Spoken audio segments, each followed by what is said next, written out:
क्या भगवान राम सच में थे? क्या रामायण में लिखी गई सारी बातें सच में हुई थी? क्या माता सीता का हरण सच में हुआ था? क्या लंकापति रावण के 10 सिर सच में थे? हिंदू धर्म का प्राचीन ग्रंथ रामायण एक काल्पनिक है या सत्य? क्या रामायण का कोई इतिहास है या सिर्फ एक कहानी?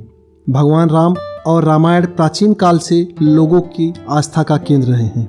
हम लोग बचपन से पढ़ते आए हैं कि कैसे रावण ने माता सीता का हरण किया था और कैसे भगवान राम ने रावण का वध किया था।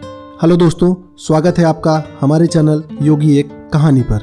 दोस्तों, क्या आप यह बात जानते हैं कि कुछ लोग रामायण को एक काल्पनिक कहानी मानते हैं। आज हम लंका में खोजे गए कुछ ऐसी जगह के बारे में बात करेंगे जो वैज्ञानिक भी प्रूव कर चुके हैं, और जो लोग राम के अस्तित्व पर सवाल उठाते हैं और रामायण को काल्पनिक मानते हैं, आज का यह वीडियो उन सबके दिमाग को खोल के रख देगा।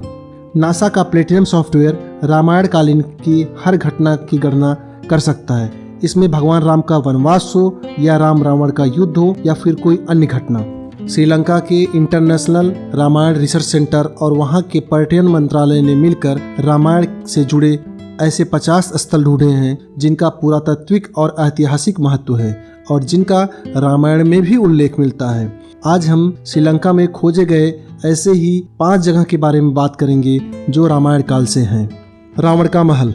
रावण का अहंकार और उसके ज्ञान के बारे में आपने बहुत कुछ सुना होगा, लेकिन क्या आप रावण के महल के बारे में जानते हैं कि वो कहाँ था और कैसा था? कहा जाता है कि सिगरिया वह स्थान है जहाँ रावण रहता था। माना जाता है कि रावण का साम्राज्य बदुल्ला, अनुराधापुरा, केड़ी और नुआरा एलिया तक फैला हुआ था, मगर रावण सिगरिया में रहता था। यह महल कुबेर ने बनवाया था, जिसे रावण ने कुबेर से छीन लिया था। दोस्तों, लंकापति रावण के महल का अवशेष आज भी मौजूद है। जब लंकापति रावण ने माता सीता का हरण कर लिया था और भगवान हनुमान ने माता सीता की खोज में समुद्र लाकर लंका गए थे, जहां पर रावण ने हनुमान जी की पूंछ पर आग लगा दिया था, जिससे हनुमान जी पूरी सोने की लंका को जलाकर राख कर दिए थे, और उसी लंका के जले हुए अवशेष आज भी वहां मिलते हैं। श्रीलंका सरकार को एक महल मिला है जिस पर उनका दावा है यह महल रावण का है, जो रामायण काल का है। राम सेतु। पौराणिक मान्यताओं के अनुसार वह सेतु जिसको प्रभु श्री राम ने लंका पर चढ़ाई करने के लिए बनवाया था। तमिलनाडु के दक्षिण पूर्व किनारे रामेश्वरम द्वीप और श्रीलंका के उत्तर पश्चिम तट पर मन्नार द्वीप के मध्य चूने के पत्थर से बना सेतु, जिसे हम राम सेतु के नाम से जानते हैं। हिंदू ग्रंथ वाल्मीकि रामायण के अनुसार जब लंकापति रावण ने माता सीता का हरण कर लिया था, तब प्रभु श्री राम ने लंका पर चढ़ाई करने के लिए यह सेतु बनवाया था। जिस पत्थर से राम सेतु का निर्माण किया गया था, वो पत्थर आज भी रामेश्वरम में तैरते हुए मिल जाते हैं। राम सेतु का वर्णन कवि कालिदास की रघुवंश और अग्नि पुराण, वायु पुराण, ब्रह्म पुराण और स्कंद पुराण में भी मिलता है। राम सेतु आज भी सैटेलाइट से देखा जा सकता है। राम सेतु को साइंस भी मान चुका है कि यह रामायण काल का है। रावण के हवाई अड्डे। श्रीलंका के रामायण अनुसंधान कमेटी ने लंका में रावण के 4 हवाई अड्डे खोजने का दावा किया है, जिसको पिछले कई वर्षों से यह कमेटी श्रीलंका के कोने कोने में छानबीन कर रही थी।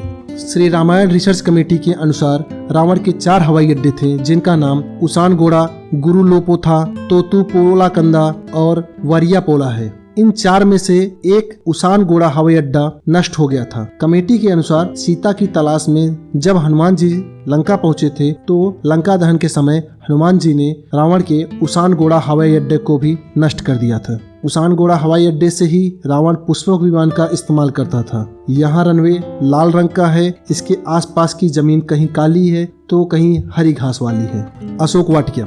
रावण ने माता सीता का हरण करके अशोक वाटिका में रखा था, क्योंकि अशोक वाटिका रावण की सबसे पसंदीदा जगह थी। कहा जाता है कि अशोक वाटिका आज भी लंका में मौजूद है। रावण ने माता सीता का हरण करके जहां ले गया था, उस स्थान का नाम गुरुलपोटा है, जिसे अब सीतो कोटुआ नाम से जाना जाता है। एलिया पर्वतीय क्षेत्र की एक गुफा में सीता माता को रखा गया था, जिसे सीता एलिया नाम से जाना जाता है। यहाँ सीता माता का एक मंदिर भी है। यह मंदिर सीता अम्मन कोविले नाम से प्रसिद्ध है। रामायण काल में इस क्षेत्र में यहाँ पर बहुत बड़े बड़े अशोक के वृक्ष पाए जाते थे। इसे अशोक वाटिका का नाम दिया गया था। आज भी यहाँ पर बहुत लंबे लंबे और घने अशोक के वृक्ष मौजूद हैं। मंदिर के पास ही सीता नाम की एक नदी बहती है, जिसका निर्मल और शीतल जल पाकर लोग खुद को भाग्यशाली समझते हैं। नदी के इस पार की मिट्टी का रंग पीला है, उस पार का काला है। मान्यता के अनुसार उस पार के क्षेत्र को हनुमान जी ने अपनी पूंछ से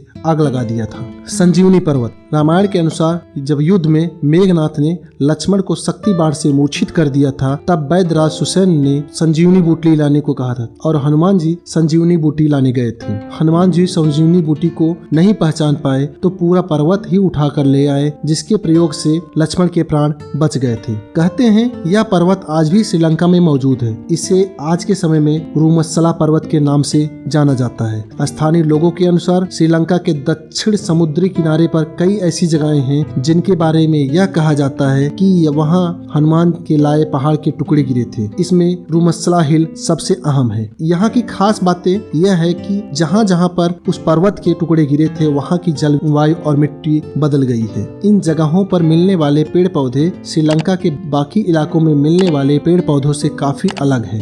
हनुमान जी जब संजीवनी का पहाड़ उठाकर श्रीलंका पहुँचे थे तो उसका एक बड़ा टुकड़ा रीतिगाला में गिरा था। रीतिगाला की खासियत यह है कि वहाँ आज भी जो जड़ी बूटियाँ उगती हैं वो आसपास के इलाकों से बहुत अलग हैं और वो हिमालय की जड़ी बूटियाँ हैं। जो लोग रामायण को काल्पनिक मानते हैं उनसे अनुरोध है वो एक बार इन सारी जगहों पर जरूर जाएं और अपने आँखों से इन जगहों को देखकर अपने विवेक से निर्णय लें।